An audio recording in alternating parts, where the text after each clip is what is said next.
పరిస్థితుల్లో రాష్ట్రంలో రాజధాని లేనటువంటి రాష్ట్రంగా ఆంధ్రప్రదేశ్ మిగిలిపోయినటువంటి సందర్భంలో ఎన్డీఏ ప్రభుత్వం రాష్ట్రంలో కేంద్రంలో అధికారంలోకి వచ్చిన సందర్భంలో పెద్ద ఎత్తున ఆంధ్రప్రదేశ్ రాష్ట్రంలో ఈవేళ అభివృద్ధి పనులకు శ్రీకారం చుట్టడం జరిగింది అనేటువంటి విషయాన్ని ఈ సందర్భంగా ప్రస్తావిస్తున్నాను మిత్రులారా.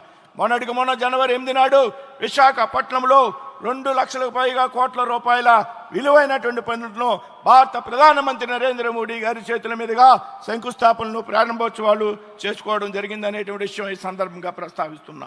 నేడు అమరావతిలో తిరిగి 58,000 కోట్ల రూపాయలతో పెద్ద ఎత్తున అభివృద్ధి పనులకు శ్రీకారం చుట్టుతున్నటువంటి పరిస్థితి మనందరూ కూడా చూస్తున్నాం మిత్రులారా.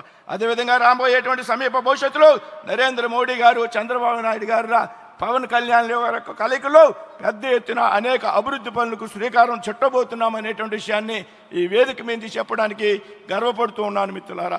రాజధాని నిర్మాణానికి పెద్ద ఎత్తున నిధులు కేటాయించ